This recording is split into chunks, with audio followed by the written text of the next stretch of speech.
About briefly discussed about the benefits of Java. We have had a half-baked discussion. We want to go deeper into that. But having said that, let's begin with a quick recap of where we stand. So in the prior session, we began to discuss about what has been the evolution of programming and programming languages to be able to understand where Java stands, what are the merits of it, and why is it used in the market as it is. We observed that Java is used in building mobile, embedded, enterprise web, and desktop apps, and it is considered as the numero uno programming language of all times. So we want to understand why is that. So to be able to get to know the merits, we need to know the history of sorts. So we started off with without assumptions, starting from asking ourselves as to what is a program. So I'll be throwing out questions at you. Feel free to answer. Jayanagar, Rajajanagar, doesn't really matter. So tell me, what is a program? We said a program is nothing but a set of instructions, but make it more detailed. Set of instructions that are given dash. That meet the requirements, got that, but what is it that is usually given to the instructions? Commands. No, you use data. Very good. So what is given to the set of instructions or the program is data. And what do the set of instructions do to that input data? It will process it. It will apply some business logic. And what is the outcome of any program is that spits out an output or output data, is it not? So that's what we called as a program. And these set of instructions should be understandable by who for it to be executed? The processor of your machine, is it not? The processor of your machine is what should understand the instructions, because that is the brain behind the functioning of the computer. We observed, we don't want to write the program in the format that the processor understands. What format does the processor understand again? Machine code, also called binary code, also called object code. Very good. So we don't want to build our programs in that, neither do we want to build it in the higher level abstraction called assembly. What we want is a much higher level form where we code in English, and that is what gave birth to what? Programming languages. So what is a programming language? If somebody were to ask you, what would you say? What is a programming language? The language of programming is programming language. I understand. So a little deeper than that, a programming language is a set of syntax and semantics using which you can construct a program. I'll repeat, a programming language is a set of syntax and semantics using which you can construct a program. That means a bunch of instructions. That's what is a programming language, right? So syntax and semantics means rules that we need to follow of how to structure our instructions. Since your machines cannot understand free-flowing language, human language, we need to follow and adhere to a set of structured, formatted commands, and that is what we call as a programming language. All right, you already answered this question. What should be the instruction format? The processor to execute the program in, it's your machine code. Is this going to be the same for all devices? Absolutely not, is it not? The machine code, as the name itself is suggestive, changes from one machine to another. So the same set of instructions in a higher level English is going to be different at the lower level machine code. And machine code is specific to the machine. What did we define a platform as? Platform is anything for which you can build and run a program. Anything for which you can build and run a program is what we said is a platform. And specifically from a computer point of view, from a device point of view, dash plus dash is a platform. Hardware plus OS. Why do you say hardware plus OS? Why not only OS? Why not only hardware? Is because when you are building a program, you build the program for the features of what? You will build the program for the features of OS also. You will be communicating with OS to implement file system, multiprocessing, and so on and so forth. You will also use the features of the hardware, because our program will depend both on the OS as well as on the hardware. We say that our program is dependent on both OS and hardware, which is why we call both of these put together as one platform. Everybody clear? This is important. Do not understand this as a Q&A, question and answer, by-heartable question and answer. I want you to stop by-hearting. I want you to start understanding and remembering through analysis. So feel free to stop me, okay? I know it is still in the beginning of the course where we are kind of new to each other, but please ask me questions now. The whole essence of this first half an hour is to recap everything we have discussed, go more deeper, so that in case you have any doubts, we will uncover it. So, feel free to stop me, guys. All right? Jayanagar or Rajajnagar. So, everybody clear as to what a platform is? Hello, everybody. I need feedback from everybody. All right. So, what is platform dependence? We said, if the program depends on dash or dash, it is platform dependent. Obviously, OS, if it is dependent, or hardware it is dependent, or either of the two or both, then it is platform dependent, is it not? What domains is Java used for building application? Domain means what type of applications are built. We already discussed 4 types of applications: mobile, web, desktop, and your enterprise web and your embedded systems, is it not? What are we importantly discussed? Something called the 3 tenets of software, 3 tenets of an application or a program. What are those? Very good. Meet the requirements is number 1. Maintainability and enhanceability. Perfect. So meeting the requirement is number 1 tenet. What is a tenet? Tenet is nothing but what every program and software must do. At a minimum, any program that you're building, you are spending time and effort. That should meet the requirements for which you are building it.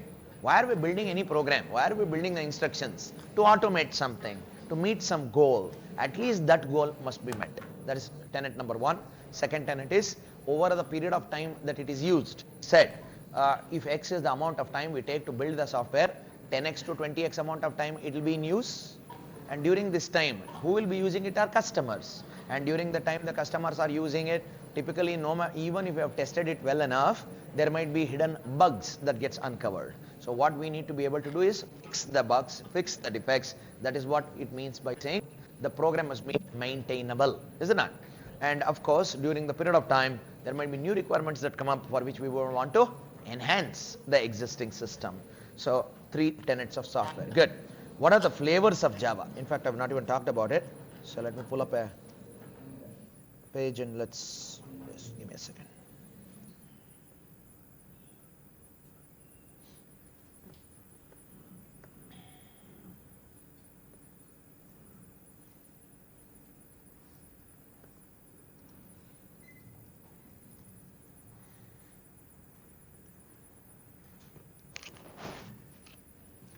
Give me a second, please.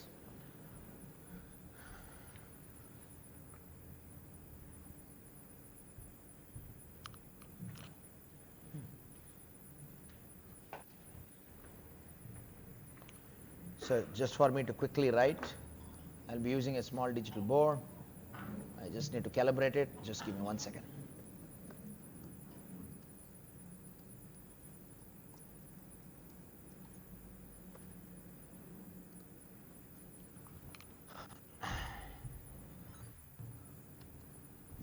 So, while we were discussing the tenets of the program, we said the most high-level, most powerful high-level programming language which was released to the masses was C, and people found problems with C. What are the problems with C?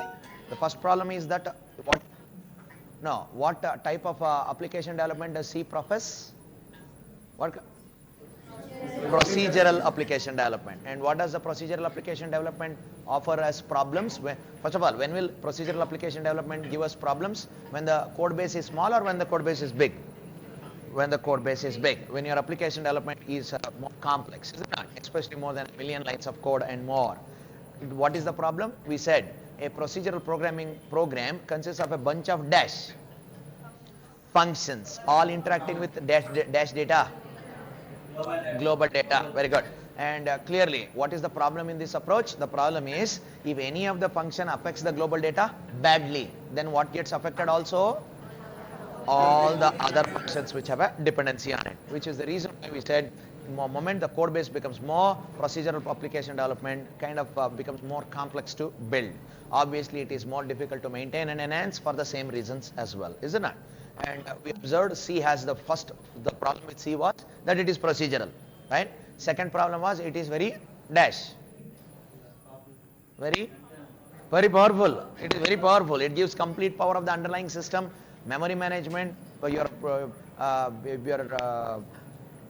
multi-processing management. I mean, all management and accessing of the complete hardware and communicating with the OS is given in the hands of the developer, which means only if the developer is very capable, very experienced, will he be able to handle the power properly. Otherwise, it is very easy to misuse. That's the problem with the C word, isn't it? Very good. Then, what we wanted to talk about, what we wanted to talk about are the flavors of Java. You see, Java does not occur as one flavor. Java occurs as many flavors. So you would have heard of different names, obviously. Just let's put it together so that we are aware. I don't know what's going wrong. One second, guys.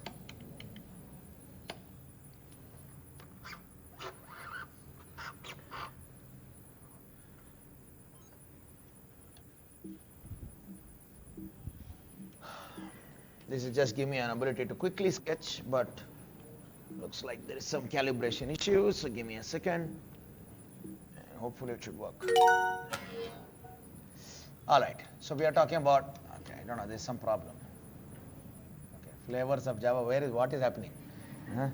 All right, doesn't matter, I'll just tell it out and I'll type it out rather, and then I'll get this fixed later. So, what are the different flavors of Java? As you can see here, there is something called Java SE. S stands for Superman. No, just kidding. Yeah, Standard Edition. You are very right. Java Standard Edition. E stands for Enterprise Edition. M stands for not mobile.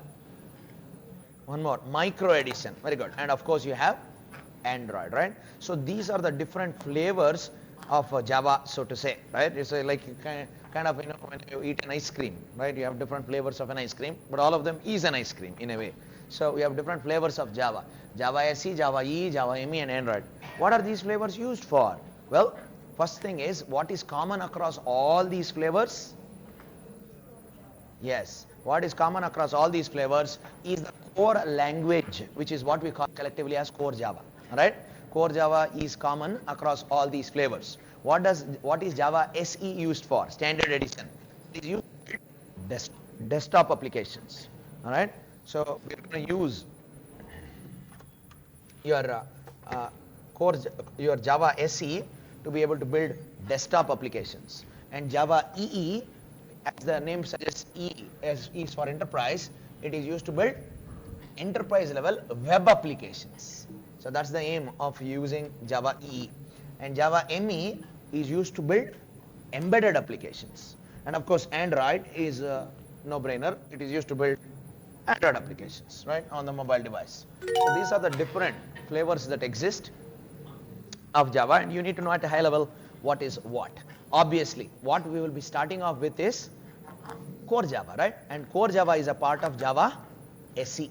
So we will be starting off with Java SE first, and then we will be adding on Java EE in the second part of the course. And those of you who have picked up Android, we will learn Android as well, right? But remember, once you learn core Java well, you have already learned major parts of all of these things. There are different libraries which support different flavors. Anyway, tell me now. Then we observed that once Java was released in the market, by the time Java was released, we observed that already there were many OO languages which were beneficial in comparison to procedural languages, but still, what was the problem, or one of the major problems was, by the time Java released, internet had exploded, micro devices had exploded, so there were many devices with processor, with the ability to run applications. Also, there were many different computers with different capabilities connected to the internet. And what was commonly needed to a developer? He should be able to build the program how many times? Only once. Compile it how many times? Only once. And that should be runnable in which machine, which OS? Any machine, any OS, anywhere. Perfect. So that's what we called as, what is it that was the basic requirement was dash. Finally, this fellow became okay. Yeah. So Quora, right? So Quora is what? Compile once, run anywhere, right? So this is like your catchphrase or whatever you call it. So compile once, run anywhere. This was the requirement for a developer, and at that point in time Java was released. And we observed Java is a programming language unlike others, unlike C at least. It was not a language that was built on another language. Java is a grounds up built language. It is built from scratch, is it not? To introduce the language to the world, what did James Gosling write? A white paper. What's a white paper? I thought all paper is white. Yes, it's just a document, a PDF of sorts, which is what we commonly say is a white paper, which describes about something in detail, right? So it described what a developer can get if he uses Java programming language. And clearly, that is where what he kind are things that are called now as buzzwords associated with Java. What and all are the buzzwords we said? Java is said to be simple and object oriented. Importantly, platform independent. What did we also say? Platform independent or architecturally neutral or portable. Very good, very good. You remember. And Java is said to be dynamic and distributed. I had not added distributed, that's also important. Then of course, Java is internationalized, multi-threaded, secure and robust. These are some of the things that James Gosling mentioned in his white paper. I'll pull up the white paper and show you as well. Amongst all this, one of the most important things that caught the attention of the developer community is Java being platform independent. We're going to talk about that for the next 15-20 minutes in detail. Alright, this is the number one thing that you need to acquaint yourself with from a question and answer from an interviewer point of view. Right? The most common question that is asked in the beginning for an amateur, fresher or a new incumbent into the Java world is, how is Java platform independent? We'll come to that. Now, importantly, we said Java is said to be simple. We don't even know Java yet, but at least at a high level we should be able to relate to it. We said, why is Java said to be simple? How is it simpler than other languages? We observed, first is look and feel. Yes, syntax and is similar to C and C++. Look and feel is similar, so that means if you know the syntax and semantics of C, learning Java will take you only a day's time because it is very, very similar. That's one. Second thing though is, that does not lead to simplicity. Yes, the powerful feature, the complex features of C and C++. C, pointers, C++, memory management. Pointers and memory management has been removed from the hands of the developer so that the developer need not have to learn these complex features. Obviously, what is complex in any programming language are its complex features. So if no complex features are there, then clearly learning will be easier for me as a developer, which is why we say Java is said to be simpler. And importantly, Java is said to be object oriented. In the next session, we will discuss this in detail. And what is already the benefit of object oriented programming? I've already told you. One, you can, using an object oriented programming language, meet the requirements, but that's not all. It is easy to enhance and it is also easy to maintain. How, we don't know yet. That's what I'll be proving it to you tomorrow in a discussion. Having said that, we then observed Java being platform independent. We already know a platform is a OS and hardware combination. Independence means our compiled Java program. Remember, what is platform independent? Compiled program must be able to run across different what? Different hardware and different OSs, right? So this is the meaning of platform independence, right? So compiled program must be able to run across different hardware and different OSs, right? That is when we say who gets to benefit is the developer. Obviously, please note, who gets to benefit from this is not the customer but the developer, because the developer has to build his program, compile his program, test his program only once, and it is runnable across different machines. As you know very well, every day, every year, new machines, new hardware, new capabilities being released. Clearly, if I am a developer, I want to build my program in such a way that irrespective of the changes of the hardware and the OS, my program should continue to run. And that's what is platform independence all about. So, let me ask you, is Java platform independent or not? Be more specific. Java platform independent or not? Yes. Java programs are platform independent. Java is not platform independent. Java is, when you say Java, by the way, it means the language, right?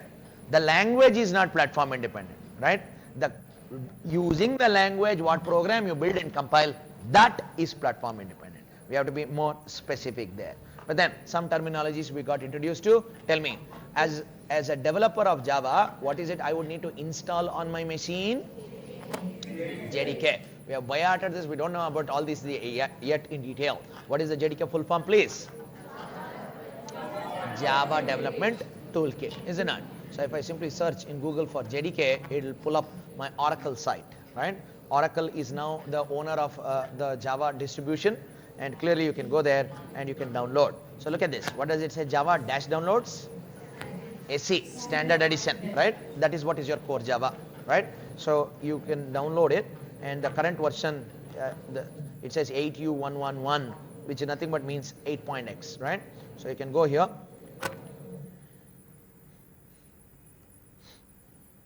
And read more about it and accept the license agreement and then download. Look at this. JDK. First question. Let me ask you. What does the JDK consist of? How many parts? 4 parts. Let's collect from memory, please. The JDK consists of dash plus dash plus dash plus dash. JVM, runtime library, Java compiler, I'll call it Java C in short,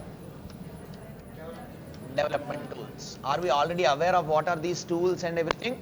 No, no, no. We have made a mere observation. It contains these 4 parts. And out of these 4 parts, what do we collectively call the JVM plus runtime library as? Perfect. Java runtime environment, JRE. Perfect. Very good. Now, look at this. What did we say? Okay, briefly understood again. What did we say? Your JVM is a what? What is a JVM? Obviously, it is a Java Virtual Machine is full form. Okay. Remember, full forms don't have any bearing in the software world. What do I mean to say is, as we discussed, CORBA is Common Object Request Broker Architecture. Can you make more out of this word once it is blown up? No. You need to. That's why I understand more in depth. So don't only focus on full forms. Having said that, so what is JVM? As you rightly said, Java Virtual Machine. We'll discuss why it is called that also. But most importantly, it is a software. Literally in its essence, it is nothing but a program. But have we written this program?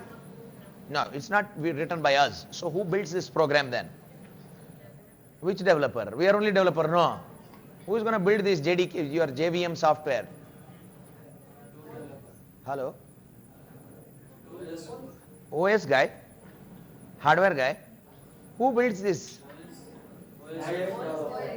No, not OS. Not OS. OS has no relation to this. Will my Windows guy build JVM? No. Who builds JVM? If it's a program, somebody has to have coded it. No. Who has coded this JVM software? Who has built it? Yeah. Oracle guys. Please note. The one who manages your Java, the company who has built Java are the ones who would be building your JDK. So clearly it is a program that is already built for us. And if it is a program, is this an executable program or not? If it is an executable program, in what format these instructions must be? Program means set of instructions. What format should these instructions be in? Very good. This program is in machine code. That is why it is executable. And if this program is not written by us, somebody else has written and it is in machine code, is it dependent on the platform or independent of the platform? Platform it's not, because it is after all machine code. Machine code will work only in one machine, is it not? It works only on one machine, thereby meaning making JVM platform dependent. So JVM is a software program built for a particular platform. So what does this program do? Every program must do something, right? What does this JVM program do? Yes, it has an interpreter, that's true. What does the JVM program know to do? Is to interpret. Interpret what code? Very good. Interpret bytecode. The job of the JVM software is only one, to interpret bytecode. That is the aim of this program, which we have not built. Same way, what is this runtime library? It's a collection of programs. It's a library. It's a library. The runtime library is just a name that is given. It's just a library. Library is nothing but like in your C word. You have SQRT function, you have some random function. They're all library functions, right? So like this, there are a set of programs already built for us.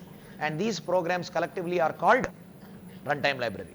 But importantly, these programs will communicate with who? OS. Which means these programs internally will make what calls? System calls. By the way, you don't need to know more about this. Do you know Windows is a OS or not? Mac is a OS or not? Linux is a OS or not? Every OS interacts with the hardware and exposes the features of the hardware to the above programs by exposing functions. Do you understand what I'm saying? Hello guys, you need to help me now. Every OS will expose certain functions. You want to communicate with the file system, what we need to do? We need to call those functions. You want to communicate with some port, you call some function. You want to do multi-processing, you call some function. What functions will you call? Whatever functions the OS developer exposes. We don't build these functions, we only dash these functions, call these functions. That is what is called system calls. But then, the good thing is we don't need to learn about this. You don't need to learn about this. You don't need to know this a priori, because who will make the system calls for us? Your runtime library. No. So look at this. Runtime library is a collection of programs that is already built for us, which makes system calls. JVM is a software that is nothing but available in machine code, which knows how to interpret bytecode. Let's try to understand that. What is bytecode, by the way? What is? Yes. Bytecode is nothing but the output of a dash of a Java program. Compilation of a Java program, is it not? If you have x.java, you are going to run it through a software called JavaC. What is JavaC? Java compiler. What does Java compiler spit out? Java compiler spits out an output which is lower level than what is there in the English. Sorry, what is there in your .java file? What is there in the .java file is what language commands? English language commands. But then that English language commands is going to be converted to a lower level form, and that is what is called bytecode. Alright, cool. So also, what is the extension of bytecode? Dot class. Very good. So what the compiler spits out is bytecode. Importantly, tell me now, what does the bytecode not contain? No machine code. That means it is independent of the hardware. Yes, perfect. No OS calls, which means it is independent of the OS.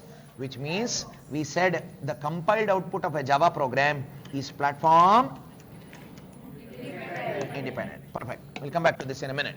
Now, tell me, what does the JVM do? We said JVM dashes the bytecode, interprets the bytecode. What is interpretation we observed? Interpretation, like a compiler, is going to do dash first. It is going to convert a dash form to a dash form, a higher level form to a lower level form, and in this case bytecode to your machine code. And what does an interpreter do which a compiler does not never do? Executes the code. So what does the JVM do is it executes our compiled Java program. Are you all with me? I'm trying to slice and dice this topic in different ways so that you can relate to it in a better manner. So your JVM has an interpreter. The interpreter understands what? On the one hand, your JVM understands bytecode. Obviously, bytecode contains what? Set of commands only, no? For English, we have written set of commands. Those set of commands are converted into a lower level form. So this lower level form instructions, who understands is your JVM. And what else does the JVM understand? It understands your underlying machine code, is it not? Because what does your interpretation of bytecode mean? It converts bytecode to machine code. That means what should the JVM know about? What should the JVM know about? It should know about the machine code or not? So if it knows about the machine code, that means this JVM is dependent on platform, dependent on hardware, dependent on processor. Are you with me? So let's go back. Look at this. Java SE development kit, right? When you're downloading, what does this show you? Let me increase the font size. Yeah. What does this show you? Linux ARM32, Linux ARM64, Linux x86, Linux x86, x64, Mac OS X, Solaris Spark. What are all these? Clearly, all your JDK, your entire JDK. What did we say JDK is? Your JDK is platform dependent. So it is very much platform dependent. Are you with me? So what we are seeing here is downloadable from your Oracle side are JDKs for different platforms. Linux 32-bit, Linux 64-bit, ARM 32-bit, ARM 64-bit, Solaris 64-bit, Mac OS 32-bit, Mac OS 64-bit, Windows 32-bit, Windows 64-bit. Are you with me, guys? So for a different OS and a different hardware combination, you have a different JDK. Why do you need different JDK? Because if the machine changes, JVM will change. If the OS changes, runtime library will change. Are you with me? Your JDK and JRE are very much platform dependent. Is this clear? It is to understand platform independency, you need to understand what in Java is platform dependent. The JVM and runtime library are dependent. Again, this is a very high level introduction. We still don't know what is the runtime library. We have not seen JVM and all of this will start in 2 classes from now when we actually start looking into Java programs. Today is just an introduction, but at a slightly deeper level. So what does the compiler do? We already understood. Convert higher level English to lower level bytecode. Machine independent, OS independent bytecode. We have not talked about development tools. Let's not worry about it.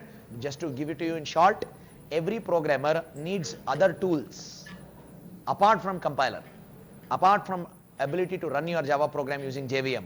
Like for example, we want to do memory analysis.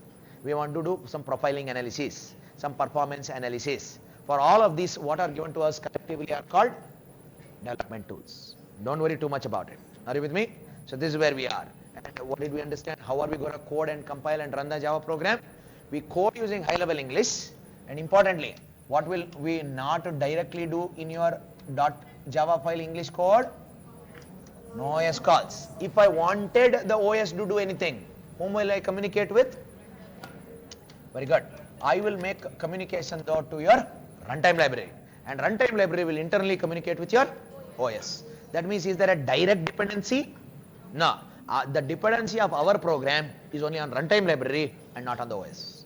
Similarly, when we compile it using Java C, we get bytecode. Bytecode contains no machine code and no OS calls, which thereby making this platform independent. Now, can I distribute this bytecode? I have now done this in a Windows 64-bit system. I have installed JDK. I have built my program, compiled my program, tested my program as well.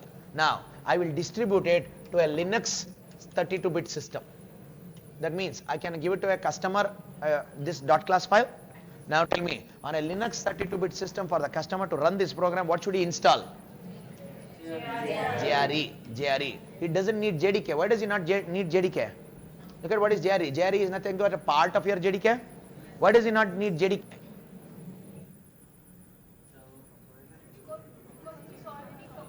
Because it is already compiled. Or in another way, customer should not compile our code. Correct, no? Are we going to write code and tell the compiler, "Neene compile mad"? Should he compile our code? No. We should compile our code. We should test our code. Compiler is only going to run your code. Are you with me? That is the reason why the entire JDK need not be installed. And does the customer need development tools? Profile analysis, memory analysis, performance analysis, etc. No, he doesn't need. What he needs is the ability to run our program. And what are the 2 things that are necessary to be running our program? First is your interpreter JVM, and clearly our program might have a dependency on runtime library. So runtime library of his OS is required. Clearly that is combination is what is called JRE, and he will have to install JRE. And what will he do? Invoke the JVM, and when he invokes the JVM, executes the JVM. After all, it's a program. What will he give as input to it? Bytecode. What does the JVM program do now? Convert this line by line to machine code, and it executes the code. So that means, did our program written on Windows 64-bit and compiled once, has it now run on a Linux 32-bit without doing anything on it? That is why we say compiled Java programs are platform independent. Are you with me? Everybody got this? Ask me questions. You need to ask me questions here. I'm sure there should be doubts. Ask me doubts. Even the smallest of doubts matter a lot. So please don't hesitate and ask me. Janaga guys including. Anybody here as well?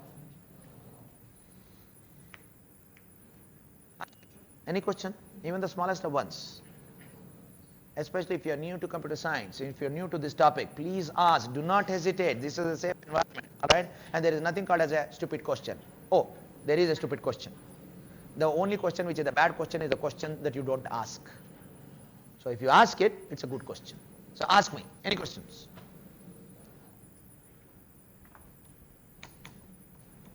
Look at this. Sure. I'll run you through the questions and you stop me if you have a doubt. So what is JDK is clear to you? Everybody. Hello everybody, I don't hear everybody. Jayanagar, Vijayanagar, Indranagar, Basavechanagar, any Nagar. Everybody is clear what JDK is and JRE is and what do they contain? Purely high level, yaar. This is only high level. This is only, it's like a trailer of a movie. You have seen trailer of Bahubali 2? Bahubali 2. You have seen? You have not seen? Bahubali, you have not seen movie? I thought it was like world famous in India. Yeah, you have seen it, right? So the moment you see Bahubali 2's trailer, do you know now? Kattappa Bahubali ko kyun mara? Do you already know? Arey, abhi picture baki hai re.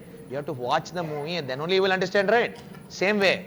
You know, in your mind will tell you, JDK. Yenano elbuta. Okay? Something and all he said. What is it? What is it not? Arey, don't worry, yaar. We are yet to go into it in detail. But with respect to what has been told to you, do you understand it or not? Is the important thing. All right. So we understand that. Who should install what? Who should install JDK? Developer. Who should install JRE? Customer. Can customer also install JDK? Yes. Yes, no problem. Anyway, JDK is bigger than JRE. No, let him install it. No problem. Are you with me? No assumptions. Remember lateral thinking? No assumptions. Ask me questions of every kind. All right. So what part of Java is platform dependent? We already observed. JVM, runtime library. JVM is dependent on machine and OS. Runtime library is dependent on OS, thereby making both, that is the JRE platform, dependent. All right. What is the difference between a compiler and an interpreter? We observed both of them are similarity. Tell me quickly. Both of them are software's programs. Both of them convert higher level form to lower level form. Good. Compiler does the conversion whole, en masse. It goes through all the content and then converts it to a lower level form. Interpreter does it line by line. What does an interpreter also do which a compiler does not do? Execute the code. Are you with me? And also, remember this, an interpreter, because it executes the code, the interpreter always converts to dash code. Machine code. Very good. Compiler does not always convert to machine code. Like our Java compiler converts higher level English Java to your lower level non-machine code byte code. But an interpreter always converts higher level form to machine code and executes it. Are you with me? These are important interview questions. You need to be aware of it. Having said that, tell me some other interpreter-based languages. Like Java has an interpreter. We know about Java being an interpreted language. What are the other languages you might be aware of which are interpreted just like this? C is not interpreted. Come on. Is there an interpreter in C? No. Jayanagar, what man? Fortran. No, there is no interpreter there. Hey, what? Simply telling me all languages and you are waiting for me to say yes or no. Huh? Yeah, just kidding. So, what are interpreted based languages? Which ones are the other ones? Huh? C#. C# is very similar to Java, so you can consider that. What else? No, not assembly. Interpreter. Come on, this is general knowledge. Interpreter based language, no? Okay, let me ask you it another way. You already know the answer. Let me pull out the answer from you. Which is the most used executed programming language of all time? That is a JavaScript, which is a interpreted language. Which is the most popular web application development programming language? PHP. That is an interpreted programming language. What is it that reminds you of a snake? Which language name? Python. Bus. Yes. So that is an interpreted programming language. Ruby, interpreted programming language. Groovy, Scala, interpreted programming language. You need to know this. This is general knowledge. You don't need to know too much of detail yet, but you need to know what are interpreted languages. Interpreted languages are where there is line by line conversion of a higher level form to machine code and execution takes place. We'll talk more about this at a later time. Now, what is JVM? What is runtime library? We already discussed. Both are softwares. This is one program. This is a collection of programs. What does the JVM do? We already observed. The JVM is a program available in machine code, which when executed, what do you pass as input to it? you pass bytecode as input to it, correct? No? And clearly, what does it do is interpret and execute our program. That means, to execute a Java program, what is mandatory to be available in the system? JVM and JRE, and runtime library. Very good. So JRE in short. So what is runtime library? Collection of programs. Whenever we want to open a file, whenever we want to do multi-threading or whatever, concurrent programming, whenever we want to do networking, we are not going to communicate directly with the OS. Instead, we will communicate with runtime library. Runtime library in turn will communicate with OS. Very good. That's what they do. What is bytecode? What does it not contain? Bytecode is a intermediary format. It is not machine code. It is not English code. So it comes in between. Trishanku Lok, you see. So it is not neither high level as in English nor as low level as machine code. It's an intermediary format which contains your instructions that you have coded in a Java program. What does it not contain? As we already know, no machine code, no OS dependencies. Then we have not discussed this yet. All right. So very good. Now let me allude and make one more statement before we wrap this recap with. Now tell me, in a machine now, what is the lowest, at the lowest level we observed is your hardware. Who manages the hardware is your OS. And now, ideally speaking, on the top is sitting our program, right? Now tell me, in Java, our program depends on what? Our program, does it depend on the capabilities of the hardware directly? Will you communicate with the hardware directly? No. Will you communicate with the OS also directly? No. That means our program depends on features of dash and dash. Very good. Very good. So our program depends on the features of JVM and runtime. Because our program will only communicate with these two. First of all, our program is executed by JVM. That means features of the JVM impacts our program. In the same way, our program will communicate with the runtime library.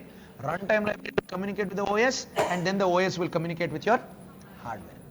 That means, tell me, anything for which you can build a program for is what we call it as a platform. Yes or no? And what is the thing in Java you build a Java program for? What is the thing for the features of which you build a program for in Java? No, you're not understanding.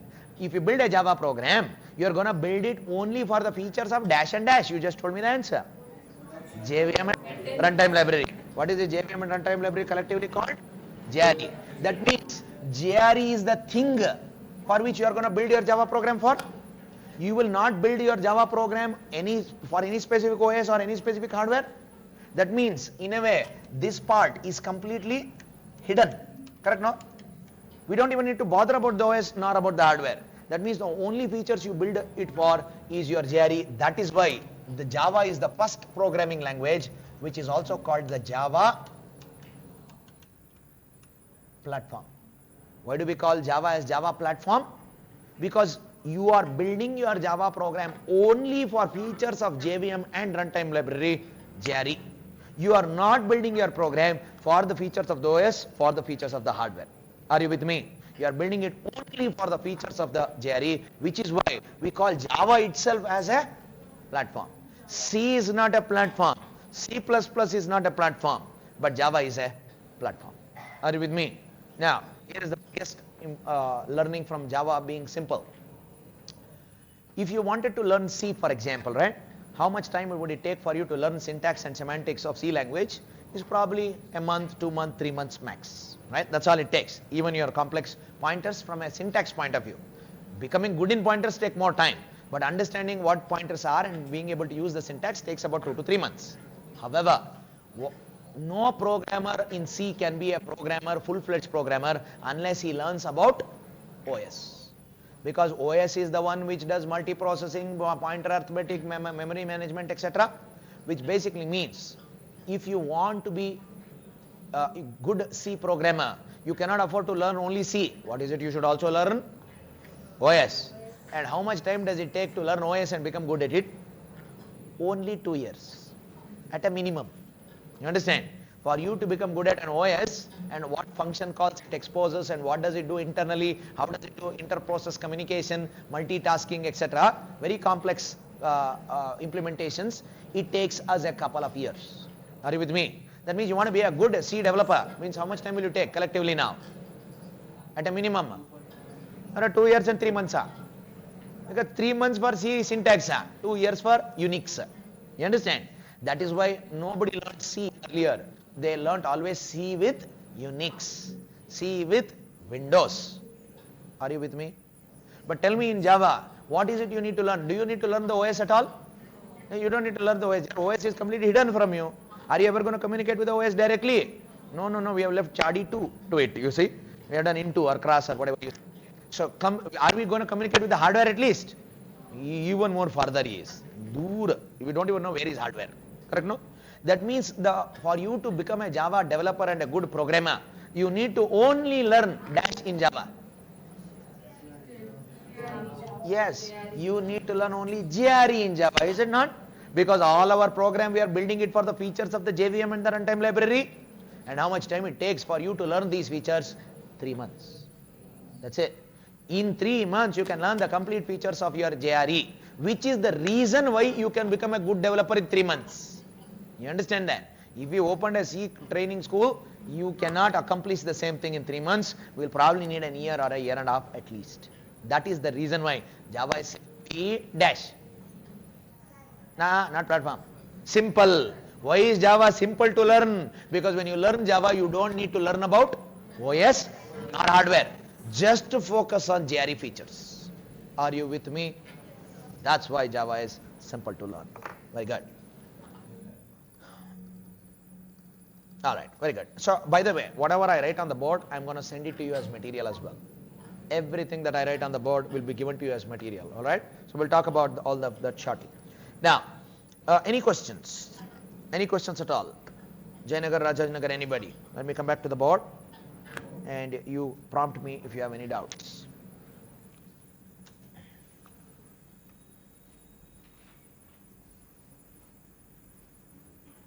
Just give me a second.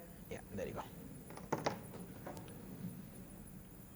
Now, we are not yet ready to go into Java programming yet. We will do that in a couple of classes. Until then, I want you to just be familiar with the terminologies that we have so discussed. What is JDK, what is JRE, who has to install what does it contain, how do you compile a Java program, run a Java program, how is Java programs, compiled programs platform independent. Are you with me? Ask me questions, any question, and if you don't ask me a question, I will not proceed. Yes, ask me a question. Any question? Yes, please. Jayanagar, I'll come to you. Huh? Yes. Yes, very true.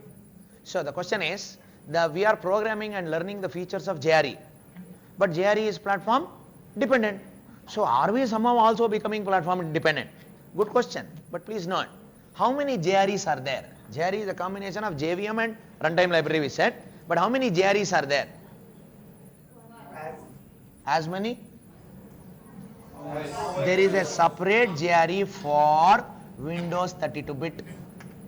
There is a separate JRE for Windows 64-bit, Linux 32-bit. But what does this JRE contain? The JVM. And what does the JVM do? Whether it is Windows 32-bit or Windows 64-bit or Linux 32-bit, what JVM does is exactly the same. Convert your higher level bytecode to the lower level machine code and execute it. That means across all the machines, all the OSs, what does JVM do is same thing. Then what else is there is your collection of programs which we call as runtime library, right? Are the collection of programs different for different OSs and different hardware? The programs are the same, but internally what will it communicate with is different. Like for example, your runtime library for Windows 32-bit will talk to which OS? Windows OS. The same runtime library, same programs are there for Windows 64-bit, but what will it talk to is Windows 64-bit OS. The same runtime library is available for Linux, but which OS will it communicate with is Linux.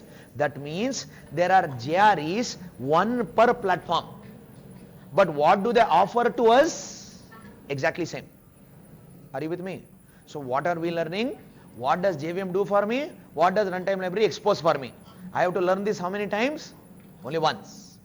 But how many such implementations of JRE are there? Many. One per platform. Each platform has a specific JRE which internally communicates with the hardware and OS. But because the JRE does that, do I need to learn that? No. That is why, because a JRE is platform dependent, we Java programmers are platform independent. Did that make sense? Very good. Excellent. So Janagar, you had a doubt. Somebody had a doubt? Sir, the functions, you said no functions will be already written in the OS, Yeah. or we have Yeah, what is the question there? that for OS calls and functions calls, you said no, Correct. sir. Correct. Those functions the developer gonna write, or No, not developer is going to write. So please note, this OS will already expose certain functions. The OS designer, like Microsoft, Apple, when they create the OS, they will create the functions and they will expose. What will we as a developer do is only call it. We are not going to build it, only call it. But then in Java, do we even call it? We don't call this, because who will call all of this is your runtime library.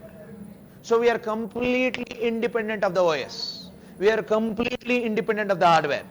That's why Java programs are platform independent. Actually, what is platform independent, what is not platform independent, you need to be clear. In Java, what is not platform independent? JRE. What is platform independent? Compiled programs and dash. Think, connect and tell me. Who is independent of the OS and hardware? Or what is independent of the OS and hardware? One is bytecode. What else?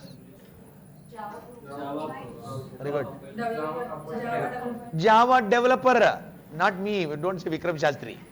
Java developer. Is Java developer dependent on OS?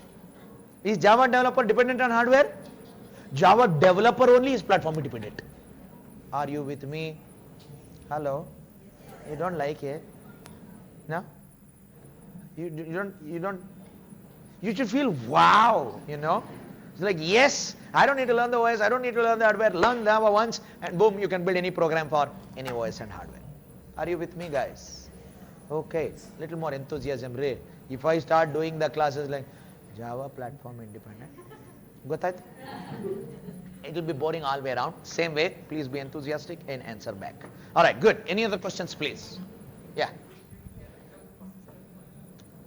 Could I give you an example for system calls? Sure. Tell me. Yes, that's what I wanted to ask. What do you eat your fruits with is a fork. For example, fork is a system call, right? This is fork is a OS system call, right? Fork is a OS system call to initiate a new process as multiprocessing, right? But this fork command will work with specific OSs only, and not all OSs support it. But in Java, you don't need to ever call fork. Instead, you will be using a program in your runtime library. Runtime library will internally call fork or spoon or whatever it wants to do. Are you with me? We are completely independent of the underlying OS. Very good. Ask me more such questions, please. One second, man. 1 second, Jayanagar. Yes. Yes. Yes. Yes. Yeah, it's a good question. So the question is, why can't we say C programs are platform, or why can't we say that C programs are platform independent? Because anyway, if I code my C program in Windows 32-bit, I will have a Turbo C compiler for 32-bit Windows. The same program, can I take it to Linux 32-bit, install a Linux 32-bit compiler, and compile the program and run it there or not? Yes or no? So if you agree, that means C is platform independent then. Is C platform independent or dependent? Interdependent? Just kidding. So C is definitely platform dependent. But what is it makes it platform dependent? If you can run it here also, there also, agoitalapa. Remember, two things. Very good. Two things. One, if I build x.c and I compile this to x.exe for Windows 32-bit, This compiled code, can I run it on Linux 32-bit? What we want is compiled program to be independent of the hardware and OS. Is that so in C? No. If I want the same program to run on a Linux 32-bit, what should I do again? Compile it. Compile it again. So that is why, that is an extra work that is involved, isn't it? That is why we say compiled C programs are not platform independent. That's reason number one. Reason number two, if inside my x.c, I make a OS call like fork. Now I will take x.c to an OS like Android. Android OS does not support fork. Even if I compile this program, will it work on Android? No. That is why we say your C programs are platform dependent. Whereas in Java, they are not. You need to understand this. How many times you build your Java program? Once. How many times you compile your Java program? Once. How many times you can execute your Java programs across different machines and hardware? Any number of times. But there is a very important question that you need to ask me. I'm waiting for that. Anything else? Janakar, you had a doubt. So in terms of Java, what is domain? In terms of, so see, domain is a very loose word. What we talked about in terms of Java supporting what domains are that web, embedded, mobile, desktop domains. That's it. Domain could also be functional domains, but we are not talking about that, right? It's just very loosely. What kind of, like for example, PHP you use only for building web applications, that to public-facing web applications, right? You do not use PHP for building desktop applications. You cannot use PHP for building mobile applications, right? So that's what we mean. So in what domains does Java address are all these four domains. Good. Anything else? So how it will work in embedded? How it will work in embedded? How will Java work in embedded? Exactly the same way. What will embedded systems have? Your for all practical purposes, your Android is embedded. Your Android CarPlay is embedded. Your Google Glass is embedded. Your smartwatch Android is embedded, right? Clearly, what does every embedded system have? It will have some processor and it will have a corresponding OS. That means this is nothing but your platform. Correct now? So how does a Java program work for embedded? How does it work is, somebody should have built a dash for your embedded for the Java programs to run there. What should be available for this platform for my compiled Java program on Windows to run here? JRE. As long as there is a JRE built for this, will my Java program run in that embedded system also or not? And am I going to build JRE? No. Somebody else builds JRE. Oracle guys build JRE. IBM guys build JRE. I don't build JRE, which means I am completely independent of the platform. I build my program on Windows, but it can run it on an embedded system as well. Are you with me? So as a Java developer, we need to learn only JVM features, runtime library features, and that's it. Very good. Ask me more questions. Here there is a doubt, lingering doubt. Embedded systems all contains OS, all has OS. Yeah, all embedded systems, you have to have OS. Embedded system means anything embedded will have a processor and somebody has to be there to manage that processor. That is an OS only. The OS need not be as capable and as complex as Windows. It might be a very lean OS. But having said that, any embedded system will have a combination of these two for sure. Now, tell me this. When was Android released?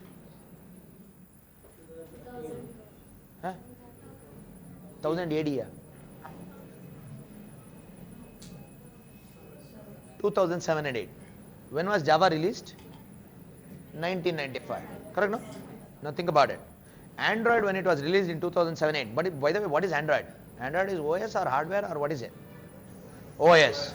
And what was the phone on which Android was released first? Do you remember the phone? What do you call life in Hindi? Jeevan. Very good. Jeevan, not Jeevan. Jeevan. HTC Jeevan was the hardware. This was the hardware on which, what was the OS? Android. Now my question to you is this. This HTC Jeevan hardware and Android OS, when was it released was? 2007 and 2008. Now, if Java programs has to run on this HTC Jeevan and Android OS, what should be available for this platform? JRE. Correct, no? But who builds JRE? Oracle guys, etc.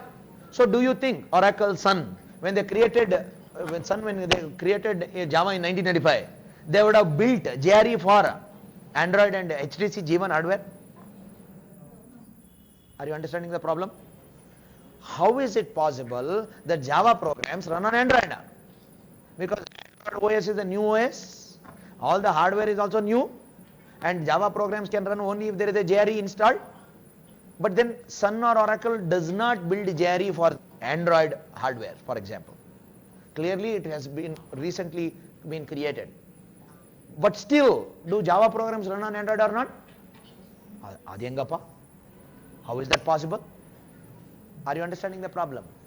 Like in the future, 5 years or 10 years down the line, can there be a new OS that is created? Like Mac OS, some back OS? I don't know, some nonsense. Okay? So Mac is anyway in American, let's make it Rama OS. Okay? So somebody creates Rama OS, alright? And some brand new hardware, some gigahertz processing capability, some brand new hardware. Now tell me, would we want customers having Rama OS with Rama hardware to be able to run our Java programs or not? Yes or no? Yes. But then, what should be made available for this new OS and hardware? You think Sun people would have done that? Oracle people will do it? But then how do you say Java is platform independent then? The true power of Java's platform independency is not only are our compiled Java programs platform independent across the platforms that exist, you have to fill in the blanks. Today, they are also runnable across platforms that will be created in future. Huh? I am writing code today, compiling code today, and my Java program will run on Rama OS and Rama hardware that doesn't even exist now. How is that possible? That's the power of Java's platform independency. Java is platform independence not only across all the platforms that exist today, but also that of the future, because the Java designers, they understood when they created Java that is Sun cannot build JREs for all platforms. That's why what did they release with Java language are two specifications called Java language specification and JVM specification. What's a specification? A specification is nothing but a collection of requirements, details, description, how should it work. So there are two specification documents that were created by who? The Sun people. So you look into this JVM specification. It's a rule book, it's a book, it's a document which contains all the rules for what a JVM should do and JVM should not do. So looking at this specification, anybody can build a JVM program. Looking at this Java language specification, anybody can build a runtime library. The combination of this will become, understand this carefully, because you understand this, and if anybody in an interview will be faced this question and you answer it like this, I can assuredly tell you the interviewer will be mind blown. So focus on this slightly complex today. It will all become very simple after a few weeks. Once you have seen JDK, JRE and everything, it becomes very easy to comprehend. Having said that, please try to follow. That is, what Java language designers have done is they have released two specifications. So what did Google do? They looked at Java language specification and they built runtime library for Android. And Google guys looked at JVM specification and they built JVM program for Android hardware basically. Are you with me? That means what did Google create? JRE. Now tell me, if Google has created a JRE for Android, will my Java program which I have built on Windows 32 run there also or not? That's the power of Java. The power of Java is that our programs are platform independent not only amongst the platforms that exist today, they are also platform independent of the platforms that will be created in future. Are you with me? That's the power of Java, which is why it shook the entire development space. Which is why, and consider this, if you are a mobile developer today, like for example, can you tell me, last year there were a couple of, maybe beginning of the year or last year, there were a couple of mobile apps that were released which became very, very famous and the developer started making tons of money. Hello? You don't, I look like a fool now. What game am I talking about? Game that you could download. Not Angry Birds. But yeah, Angry Birds is two, but Angry Birds is complex. I'm talking about the very small, simple game. One man game. Angry Bird is slightly more complex. Not Pokemon. Pokemon 2. We'll come to Pokemon. We'll discuss that too. And we'll start catching Gipuchu, Gupuchu and all that. Yeah. Now, Flappy Bird. You not heard Flappy Bird? Flappy Bird was a game that was created by one man. Alright? He did it in 2 days. And he for 1 year or so, he earned only $50,000 per day. $50,000 per day. Per year agidre saku. Per day. One man creating one game. And this kind of an achievement was never possible earlier, you see. But then he built the program obviously on Java, but clearly, did he build it to make it work on only one mobile? If it was going to work for only one mobile, you think he would have been able to garner so many downloads and so many people would have been able to play it, and would he have gotten so much money? And by the way, it was a free game. Look at this, man. Only in today's world can you do something for free and make money from it. Correct now? $50,000 per day he earned, one man. And he was he had created so many applications and he had not made money at all. He was so angry at everything that he created this Flappy Bird as a very difficult game. It was so difficult, if you have not seen it, I'll show you as well, that anybody who plays the game, there is a bird which will die in under 3 seconds. Okay? You have to keep that bird alive. It's the silliest game. You know, there will be a small bird, okay? You need to make this bird go in between. You have seen this game, right? Yeah. You need to make it go in between these two thingies, you know, like this. You keep touching the phone and it will keep going in between. And if at all it touches anywhere, it dies. I mean, this is the idioticest game. World's stupidest game. But it is the world's most addictive game too. Because I tell you, the moment you play, no, first second only dead. First second. You know what was the high scores that was put the moment this game was released? The high score, 1. Means 1 point. 2 point. Anybody who scored 3 was amazing. Okay, 3 points. That means you crossed 3 hurdles. Alright? Because it became so difficult, it became very addictive and it became viral, and only some few million people started playing this game every day. And through the advertisements, this fellow started making $50,000 every day. He had not even thought about it. With great, anger, he built this game in 2 days. Right? Adri Nodana. Entire world started playing. Now, why I'm talking to you about this now is because if at all he had built a program like this on C, if he had built it for, let's say, Nokia or Symbian or whatever, how many machines would it have worked on? How many mobiles it would have worked on? Or only 1. That means how many customers would have been able to use this application? Are very less. Because he built his game in Android. Android has only about 250 different mobile devices, 200 different hardware devices. But which hardware will play this game? All of it. Are you understanding the power, guys? The power of Java is we are completely independent of the OS and the hardware, and once we build our program and compile it and test it, we can distribute it to anybody and they will be able to run it. At the same time, tomorrow in future, if there is a new platform, even in the new platform our program will run. How? Because the one who builds the platform, they could build their own apps. Are you with me? Everybody clear?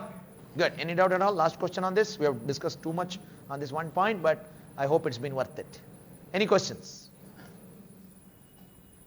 All right. I need to give you a break. I will do that.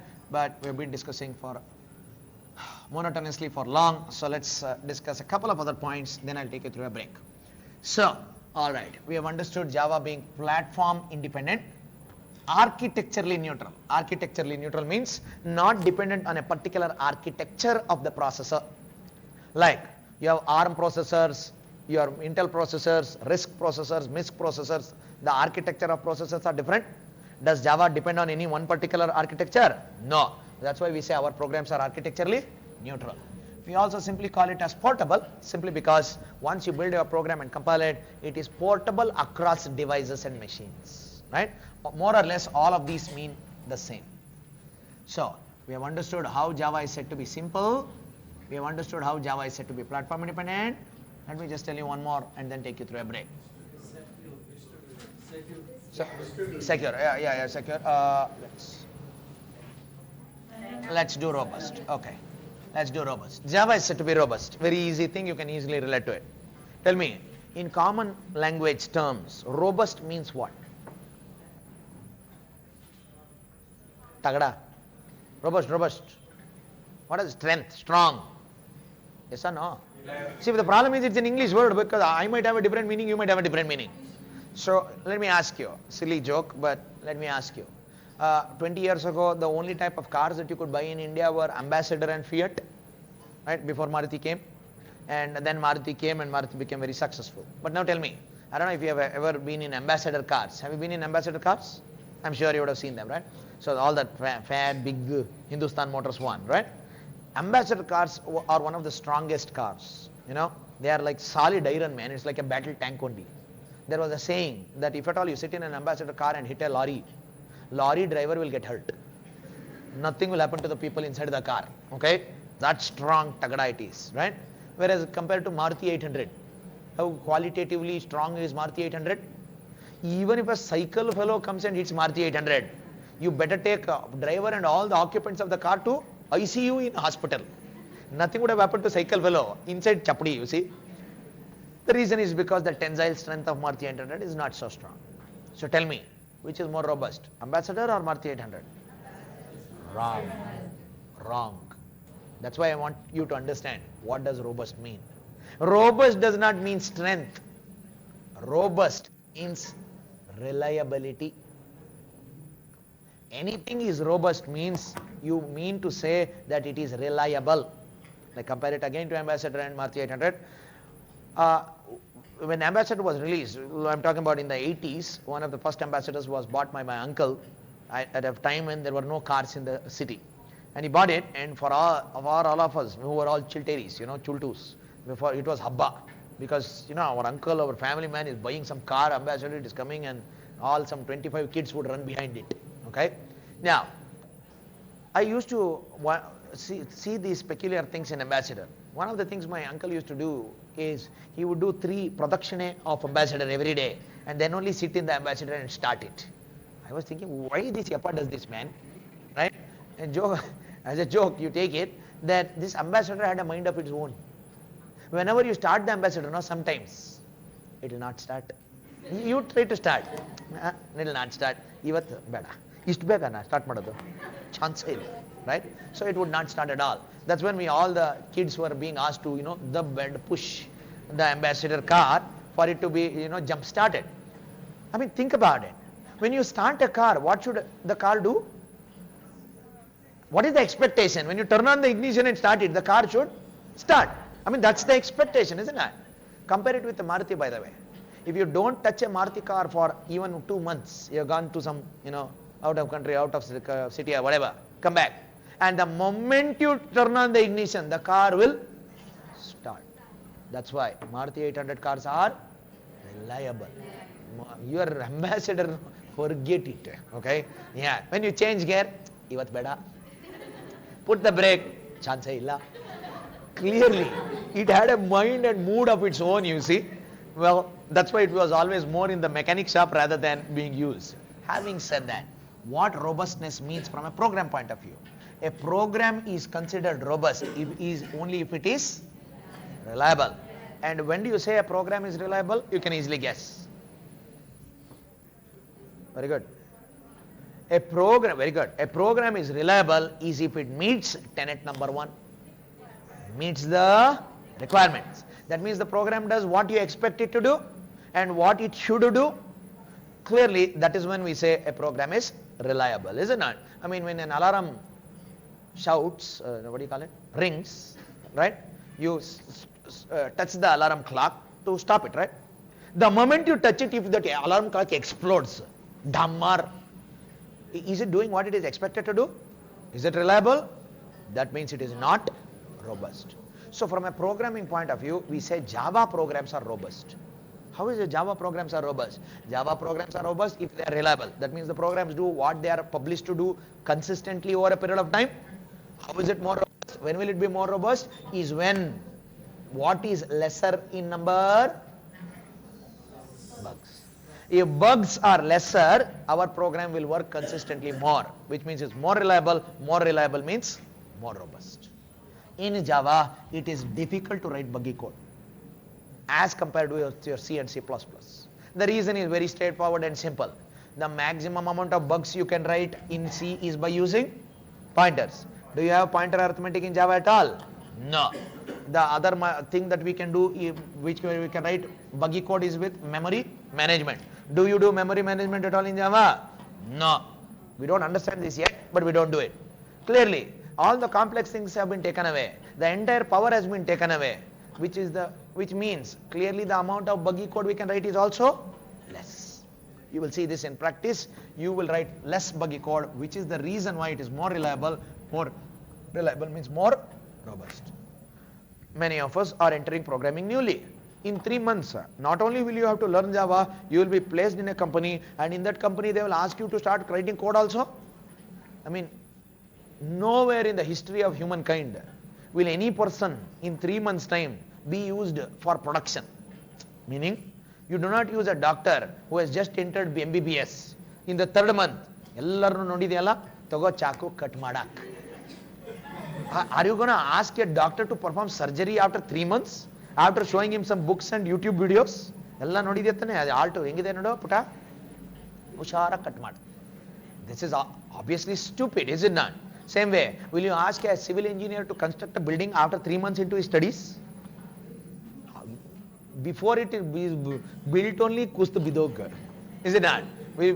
Similarly, in every line of business or every line of education, dentist. Will you ask will you go near a dentist if he has only read a book? I mean, clearly. In Java though, in 3 months flat, not only will you learn programming, you are going to be writing code which will be sold to customers. How is that possible? Why is that possible? That is possible because even if you are talented, you will write code with less bugs. Very talented also you are. Fully highly capable like me, then I used to write a lot of buggy code. If you are highly capable also, the amount of buggy code you can write in Java is less, thereby making Java programs more robust. That is why I and you can become Java programmers in real-time work in under few months flat. Are you with me? Very good. Now, let me just finish it off quickly and then we can take a longer break of sorts. Having said that, Java is said to be, what is this? Internationalized. I know some of you know, but others contribute, please. Tell me, when you say internationalized, a program is internationalized, what does it even mean? What does internationalization mean to you? I'm asking you. Those of you who are new to this topic, I want you to tell me. Internationalization means what? By the way, there are 18 letters between I and N. That's why this is a short form. Computer science is all about short form. You understand? I18N. Having said that, tell me guys, when do you say something is internationalized? I want people to contribute. Everybody to contribute. Whatever comes to your mind is the right answer, tell it. Then I will tell you it's a wrong answer. Wrong. Sorry. It is used? It is used all over the world. Used all over the world. Is one understanding of internationalized? There is no wrong understanding, by the way. But whether your understanding is our understanding or not is what we want to arrive at a consensus. Okay? So, used all over the world, internationalized. But what does it mean? From a program point of view, used all over the world means what? Now, recognized. Shah Rukh Khan. Yellodru sir. Shah Rukh Khan photo idbidutte. International figure. Yeah. Janagar. Use of the format is same. I like that. Very good. Well, anybody else? Anybody else wants to add something to this? What does internationalize? What you are saying is right, but not exact. We want to go a little deeper than what you are saying. Accepted all over the world. What does it mean though? See, it doesn't mean anything. Accepted all over. What does it even mean? If I wear a shirt, is this shirt considered a shirt all over the world? Somebody will think this is banyan. Boxer shorts. In all over the world, is this considered shirt or yes or no? Am I looking like a monkey or something today? I mean, you are all looking at me like, just kidding. So clearly this is a shirt all over the world. So can I say this is internationalized? Yes, sir. So international figure, international shirt. So that's why I'm saying you need to know a little bit more than what you say. Just saying all over the world accepted doesn't make any sense. A pen is accepted all over the world as a pen, internationalized pen. I am wearing an internationalized shirt with an international pen in hand, using an international board, talking to international students. That doesn't make any sense. So we want to make more sense. Anything else? Standards, good. Certified, good. Janaga. Okay, let me give an analogy and make you explain, get you explain. See, one of the companies I was working with earlier is a company called SAP Labs. All right, SAP in short. We don't usually pronounce it as SAP. It's called SAP. Anyway, SAP, I'm sure you would have heard of it. It's a Dash-based company. Where is the company located at? Germany. It's a German company, right? So a lot of Germans are there. So usually what used to happen when I joined this company in 2004 is many Indians, Bangaloreans would go to Germany, many German people would come to India, right? And at that point in time, India was not as famous as it is now. Bangalore was not as famous for software as it was now. So whenever Germans would come to India, right, they would ask us, to take around. And they would always ask us 2-3 things, just as a joke. One of the things they would always ask us to show is cow on road. Cow in road. Because in Germany, in the roads only what exists are vehicles. But in India, we have so many things on roads. One of the things the Germans wanted to see always was, please show me cow on road, no? See, big thing, for them it is an amazing miracle. How 2-wheeler, 3-wheeler, 4-wheeler, 18-wheeler, 6-wheeler, no-wheeler, people walkers, jaywalkers, beggars, cows, dogs, other animals, sheep, goat, chicken, everything can be using the same road at the same time. And nobody dies. You see? Car is going like this, one bike is coming like that fellow is coming like this, in between it can come, and another, one chicken is running away from the street. And clearly, nothing happens to anybody, no? This is big miracle for them. We would simply take them to Majestic and drop them. Morning to night, they would be like, Jokes apart. One of the things they would look at is that, the other thing was food. We are famous for our spicy food, right? In Germany, they eat very bland food. So imagine, it's just a story for you to remember this. Imagine, I take this German colleague of mine in Pulsar. Pulsar is Indian-made bike. So Indian-made bike. I take him to a South Indian South Indian Darshini hotel. Okay, and I make him eat vada, idli, chutney. Now I don't know if you have seen Germans and Europeans. They really have no capacity to handle spices. So whenever you put anything spicy in their mouth, something and all happens in their body, which you would never have seen. It's like some boxing is happening inside, right? They have not seen that. They become color, I tell you. First of all, they are fair. They become kind of completely reddish and whatnot. Imagine I make him eat this, idli and chutney, and he is amazed, and he asks me, how much is this? I am also eating, so I show him bill. Arey, how much is idli? This is 10 years ago we are talking about. Just this much. Rupees 10. Right? This is the bill. I show him the bill. He looks at the bill and says, oh my God, so expensive. I get confused. 10 rupees, man. Anyway, then I have taken him in Pulsar now. He asks, what a beautiful bike. We don't have bikes like this. How much is bike? I say, this much. Let's say 1 lakh rupees. 1 lakh rupees. This much. I show him bill. He looks at this and says, oh my God, so cheap. He is gone mental now. 1 lakh rupees he is saying cheap. 10 rupees he is saying expensive. Why does he do that? Do you know why he said that? In Germany, a dot means comma, comma means dot. That means he thought one plate idli is 1000 rupees. He thought one pulsar is 100 rupees. I am not kidding. In Germany, comma means dot, dot means comma. Now, can I bring this guy and hit him? and say, you fool, you are not taught number arithmetic properly or not? Is it his fault? Not his fault. The locale, the region from where he comes, the number system understanding is different. Now you can easily relate to this. Tell me, say, what is this?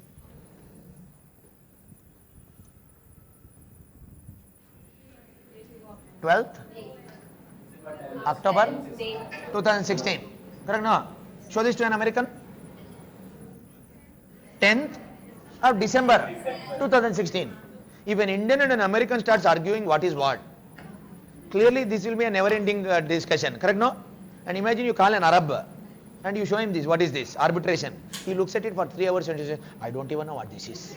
Because there you write, in top down. It's completely different, is it not? Bottom line. Calendar and date formatting is also dependent on locale. Locale means region from where a person comes. And the most common thing, what is dependent on locale? Language. Language. Yes or no? Now tell me, what you said, used internationalized means used worldwide, everything is correct. What does that mean from a program? If I am building a program, let's say a mobile application I am building, should everybody across the world be able to use my application or not? But one of the important things that is a limiting factor is language. Like for example, if I build my program only to support English content, you know how much people can use this? How many people in the world know English? Approximate percentage. Do you know? 30%. Only 30% of the global community would know English. The rest of them, another 30% is Chinese, by the way. They don't know English. So clearly, if we want Chinese also to use my application should support what language? Chinese language. Are you with me? Clearly, that means the 4 things, that is language, date and calendar, your currency, your number formatting. All of these are dependent on locale, region from where the customer is coming from. Is it not? Clearly, if I am a developer of a program, a web application program or a mobile application program, I want the entire world to be able to use it. That means my application should support many languages, different date and calendar, currency and number formatting. And do I want to program for this specifically? Is this a common requirement or is it a very specific requirement? Common requirement. No matter what type of a program I am building, I want this, is it not? Java is internationalized, means all these are supported bottoms up, which means without you having to code for it specifically, your program automatically will display the content in English language or Spanish or Mexican or Tamil or Russian or Chinese, without you having to write extra code. Without you having to write extra code, automatically the calendar system will change depending on the customer's locale. Automatically the currency and the number format will change. That is what is the requirement, is it not? So, supporting one language, one date and calendar, one currency, one number format is what we call in software as localization. S or Z or doesn't matter. Localization. Supporting one language, one date and calendar, one currency, one number format is what we call as localization. If my program supports n number of localization, then we call it as internationalized. Are you with me? This is the only meaning of internationalization across the world in computer science, not specific to Java. So I need you to understand this. What is internationalization? Internationalization means our application supporting many localizations. What is localization? Our application supporting one language, one date and calendar, one currency, one number format, all specific to a locale. Are you with me? Everybody got this? Hello everybody. Alright, time to break the ice, time to change gears. So, before I tell you one more point and then we wrap up. I know I'm supposed to give you a break and all that, and I'm not giving you, and I know you need a break, but just so as to be able to tie things more closely. Quick question for me to break the ice. For us to break the ice rather.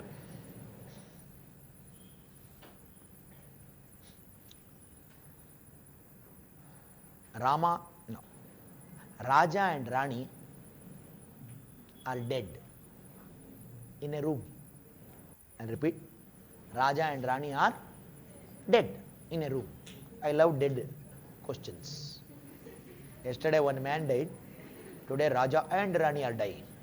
So Raja and Rani are dead in a room. Surrounding them is some small volumes of water and some small pieces of glass. Surrounding them, where they are dead, there is small volume of liquid water and small pieces of glass. That's it. Tell me, how did they die? Now, no, before you answer, remember, what kind of a question am I asking you? Lateral thinking. Lateral thinking. And in lateral thinking, what is it you should do? Not assume and not guess. Don't guess. Sir, poison is a that's a guess. If you make a guess, the guess might be right or wrong. You don't want to afford guesses. Just like in programs, guys. When you come, we're having a very big drive today. There will be one program that the company will be asking you. You don't want to take a guess at the program. You want to 100% get it right. So lateral thinking will teach you that. So instead of guessing, ask me rather questions. So this is a very famous lateral thinking question. Some of you might know this already. If you don't know this, answer. If you know it, wait, I'll ask you at the end. So people who don't know, and I want all the guys and everybody to interact. The whole idea of doing these silly questions, although it is important from a programming point of view, the questions are silly. It is to, involve you. So, ask me questions. Was it a poisoning? Was it because of poisoning they died? No. Next question. Rapid fire. Make it fast. How old are they? How old are they? How old do you think they are? Again, remember, the moment Raja or Rani are there in a room, first of all, tell me, Raja is a boy or girl? Itta. Boy. Rani is a girl. Good. What is the relationship between Raja and Rani? Ashtu Gotila, sir. Husband and wife. Yes or no? Very good.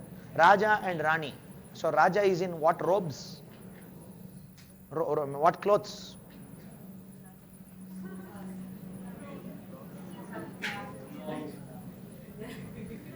Or is he in torn jeans?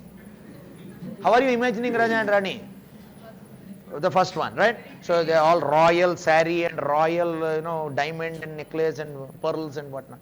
Yes or no? Good. That's your Raja and Rani, not mine. Okay?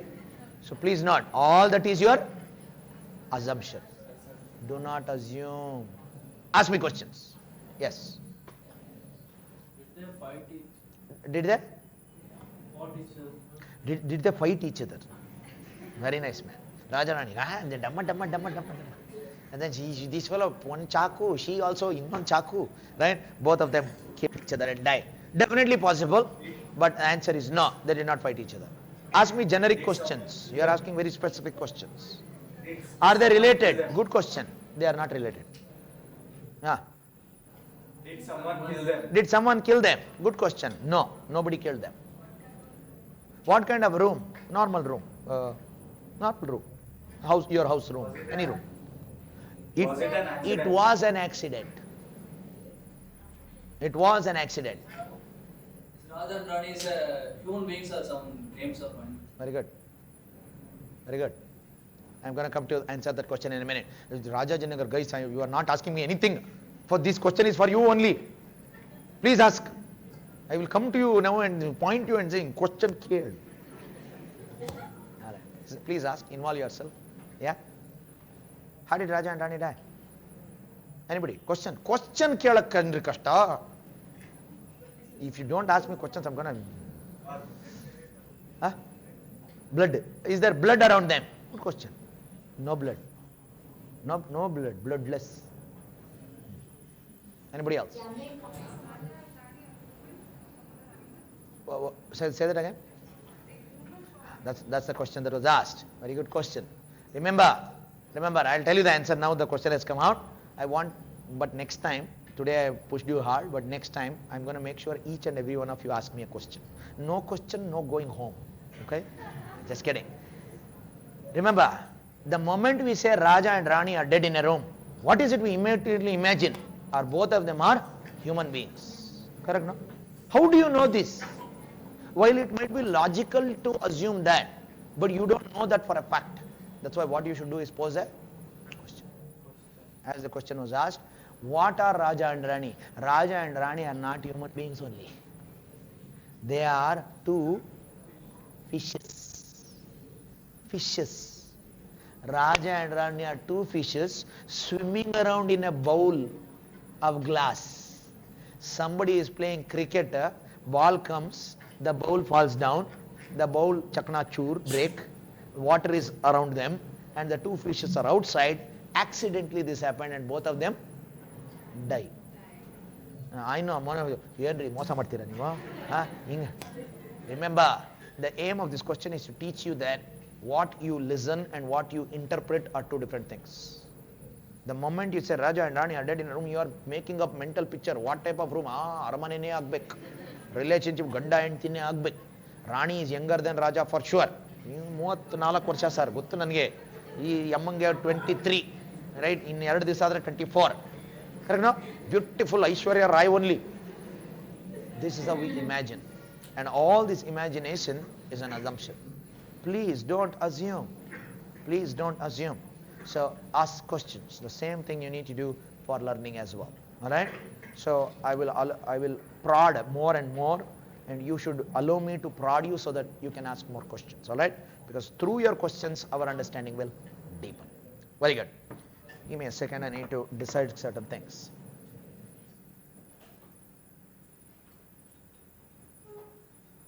Alright. I know we usually have a break at 1.5 hours of time, so that gives you a good breather and all that. Today again, just like yesterday, I had to push you a little hard. The reason is because we are having this big drive and we need to arrange the room and we need to ensure that all of them are coming in and sitting properly. I'll tell you more about the drive in a minute, but then I want to just wrap up this discussion up. Alright? So very quickly I'm going to tell you about the remaining 2-3 points, and let's finish this off in the next 10 minutes. Can I have 10 minutes more of your time and then we wrap up once and for all for today? Is that okay? Thank you guys. I really appreciate it. And next time, that is next class, that is tomorrow, we will have a proper schedule with proper time. So we have understood how Java is internationalized, right? Very quickly, I'm going to tell you about a couple of points. One is Java is said to be secure. So when you say secure or whatever you pronounce it as, what does it even mean? A program is secure means what?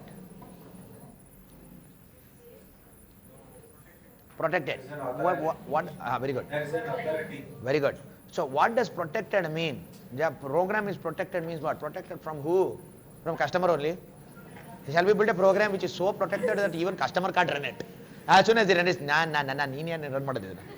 So obviously we need to understand more in detail. But you are right. So as rightly said, a program is secure means many things actually. You can consider security from many aspects. One of the aspects is with respect to data. Every program will create some data, will have some data. Who we want the data to be accessible by. Like for example, your Gmail. Your Gmail has all your emails, is it not? Who should be able to access your Gmail emails? Anybody? Public. Only you, is it not? That means the moment you look at security, we are talking about A&A. What is the full form of A&A? Authentication and authorization. Only authenticated users and authorized users should have access to the data, others should not. This is the common requirement again. Any program or application you are building, we want to implement authorization and authentication. Second, when you are talking about data, what we might want to do to the data? Not hidden. Hidden is this. Lock. Very close. What do you mean lock a data? Encrypt and decrypt. Correct, no?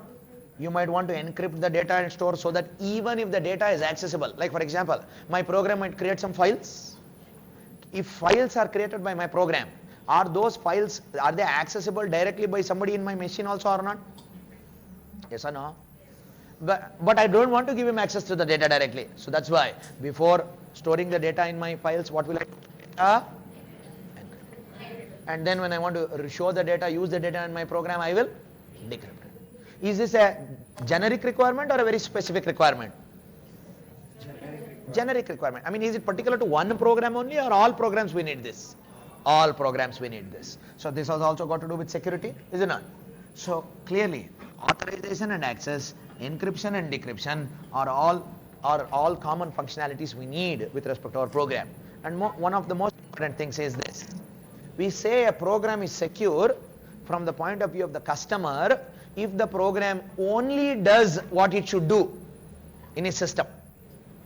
Like for example, you buy a robot, okay, and that robot is a cleaning robot. You have seen vacuum robots you can buy? It costs you a couple of ₹1,000 now. It will actually sweep the floor for you. So you buy a cleaning robot. What is this cleaning robot supposed to do? It is supposed to clean the floor for you. That's all it is supposed to do, right? But imagine if I turn it on and I go somewhere, and by the time I come, all TV, fridge, everything it has done swaha. Is that a robot doing things properly? Can I consider that it is secure for me? No. So what has security? One of the aspects of security is from the eyes of the customer. The program should never harm his system's resources. It should never do something malicious. Is it not? It's like, for example, back in my native place, until some time ago, all our homes had no doors. Door was not there. I mean, there is a place for a door, no door. That means who can come inside the house? Anybody can nug, man. Right? Anybody can come inside. And clearly it was perfectly okay, because for only everybody was known to each other anyways, and also there was nothing to steal.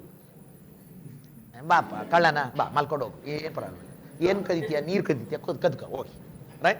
So clearly he could not really steal anything because there was hardly anything to steal. But today in Bangalore, can you open your door and sleep? If you open your door and sleep, forget about your house items. You will only be stolen. Correct, no? You wake up next day, Nicaragua or somewhere you are there. Clearly, security has a very deep impact from the point of view of the customer. The program that he uses, like for example, I build the program, I put it up on the internet, a customer will download it. If a customer is going to download my program and run it in his system, that program should never harm his system's resources, is it not? How can he protect himself against this? Tell me, in C, can I build a simple C program to affect the boot sector record, MBR of a OS? Or can I write a simple C program to point to a folder and delete it? Yes or no? I will do that. So I will build this as a exe file. I will say, this is the amazing program.exe. Now, I will WhatsApp it to you. Or I will copy it in a USB and give it to you. This is the world's most amazing program. Copy it and run it. Are you with me? Now, you are the customer. I am the developer. I have built some program. Do you know what I have built? You don't know. You just see the name. This is an amazing program.exe.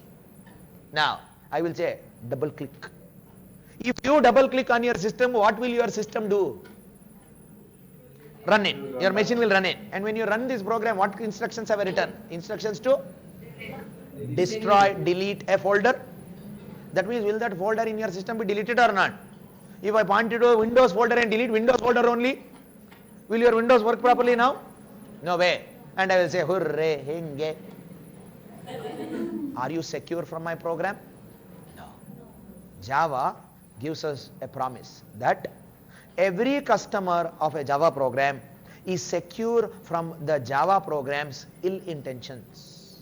That means, no Java program can do anything malicious in any system. The customer is protected. How is that possible? Please note. In any Java program, who runs the Java program? Who executes the Java program is JVM. By the way, I forgot to make this reference. JVM is called Java Virtual Machine. Why is it called Virtual Machine? Because bytecode that we create after compilation will be executed by JVM. What are the features that we need to learn are only the features of the JVM, which basically means bytecode is like machine code, but for JVM. That's why. Is this JVM a physical machine? Nah. That's why we call it a virtual machine. For all practical purposes, which machine runs our Java program? Virtual machine, JVM runs our Java program. That's why it's called Java Virtual Machine. More about that later. Now, if All our Java programs is going to be run by the JVM. Imagine, I'm a customer. I have downloaded some x.class from internet. I don't know what the developer has written in that code. He might have written code to harm my system.